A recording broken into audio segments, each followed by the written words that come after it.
Esta semana, en mi canal principal, El Faraón Artes Marciales, les subí un video sobre la biografía de Bruce Lee. En ese video, les hablo un poco sobre su vida y también sobre sus conocimientos en artes marciales. Desde siempre me han pedido realizara un trabajo en donde les hable sobre la rutina de entrenamiento de Bruce Lee. La realidad es que no existe una rutina específica que haya trascendido y que podamos exponer, ya que el mismo Bruce Lee estaba en contra de todo lo que pudiera parecerse una rutina.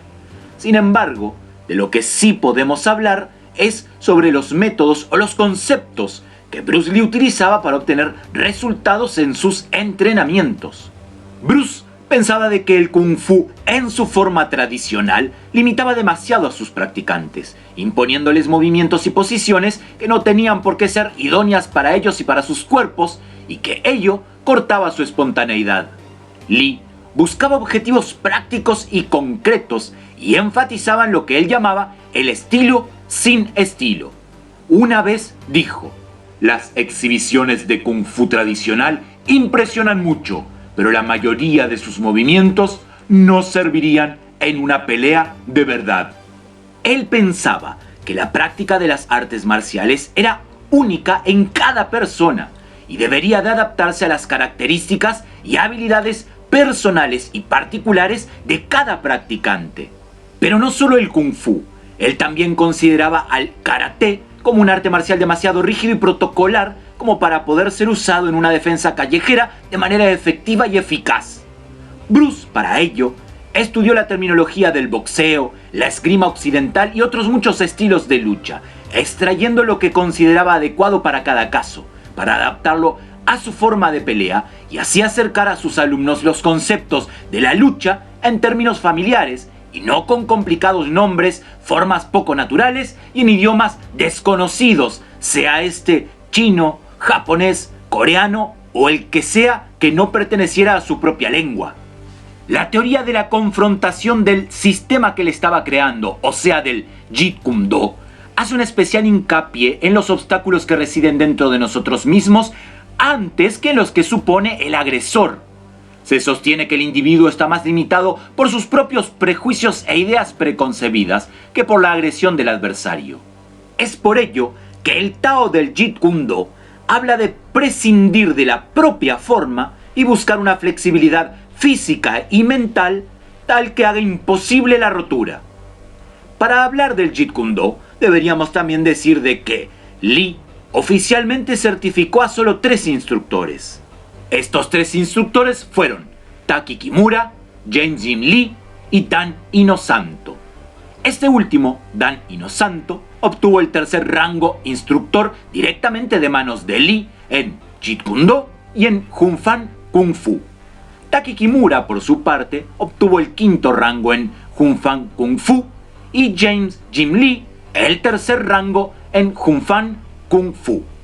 Posteriormente, Ted Wong, un importante personaje en la vida y formación de Bruce Lee, de quien les he hablado en el video anterior en mi canal principal, consiguió el segundo rango en Jeet Kune Do directamente, pero en este caso de Dan Inosanto, su principal alumno y sucesor. Bruce Lee, además de artista marcial y actor, fue un filósofo dedicado, lo que aportó una profundidad al Jeet Kune Do que lo convierte más que un arte marcial en un verdadero camino de conocimiento y superación espiritual. Él fue particularmente influido por el taoísmo, el budismo y las ideas del filósofo hindú Jiddu Krishnamurti.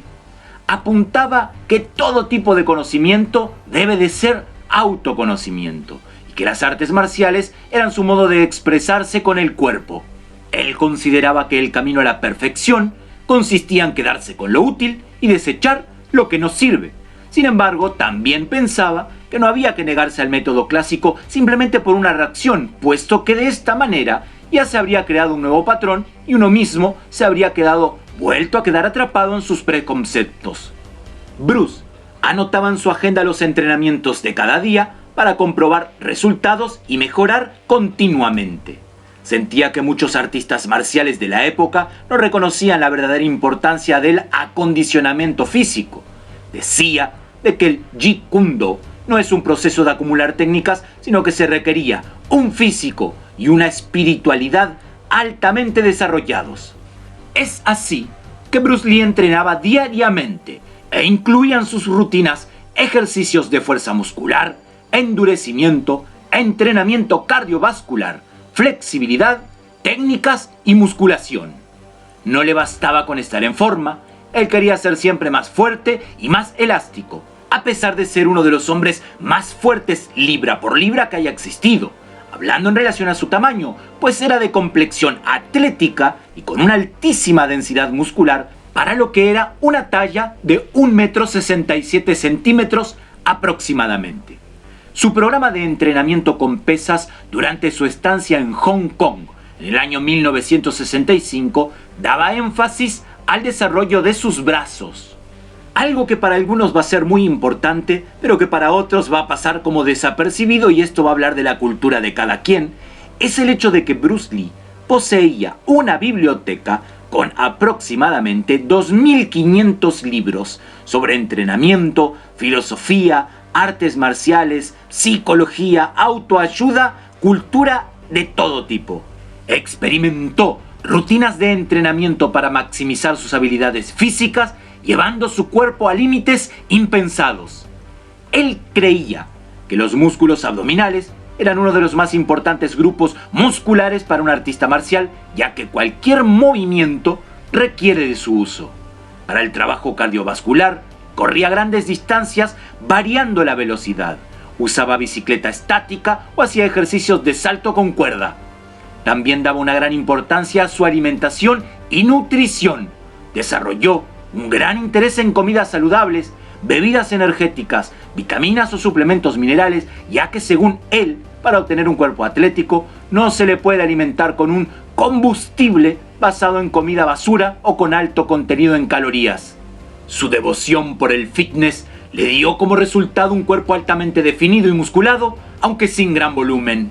Fue incluso admirado por grandes nombres del culturismo de la época, como por ejemplo Joy Weider, el gran fundador del Mr. Olympia, Flex Wheeler, Shawn Ray, Rachel McLeish, Lou Ferrigno, Lyndon Murray, Dorian Yates, Lee Haney o el mismísimo Arnold Schwarzenegger, quienes en muchas oportunidades hablaron acerca del físico de Bruce Lee y decían de que probablemente fuera uno de los hombres con el cuerpo más definido y con menos grasa del planeta.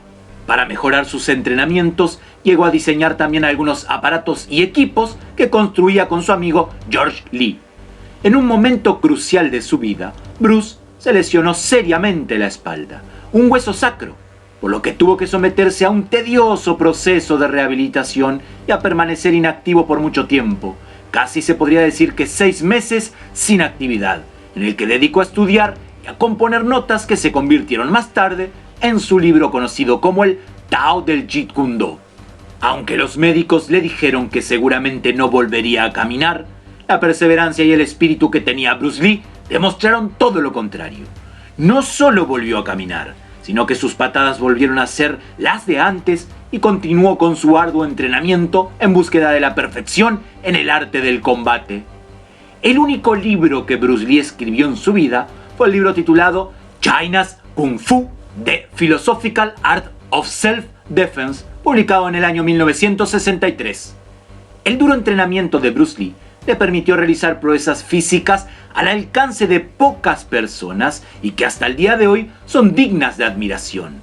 Hacer un gran número de flexiones sobre 2 dedos de la mano, derribar luchadores que doblaban su peso con la poderosa patada lateral, desarrollar una potencia de golpe a muy corta distancia, como su famoso golpe de puño de 1 pulgada, realizar ágiles e impecables patadas voladoras, así como una tremenda velocidad en los golpes de puño. Bruce Lee siempre decía: yo no represento un estilo, sino todos los estilos. Ustedes no saben lo que yo estoy a punto de hacer, pero yo tampoco lo sé. Mi movimiento es el resultado de vuestro movimiento y mi técnica es el resultado de vuestra técnica. Lee adoptó, como ya se ha mencionado, algunos esquemas de la esgrima, la lucha grecorromana y el boxeo en su estilo, aunque él no lo quería encasillar y llamarlo estilo, sino que él decía que no existía ni tenía por qué existir un estilo preferido ni predeterminado para la pelea. Según sus propias palabras, las peleas reales son vivas y cambiantes y no siguen ningún modelo prefijado ni ningún estilo. En vida, tuvo grandes estrellas del cine como sus seguidores y también alumnos suyos durante su carrera y estancia en Estados Unidos.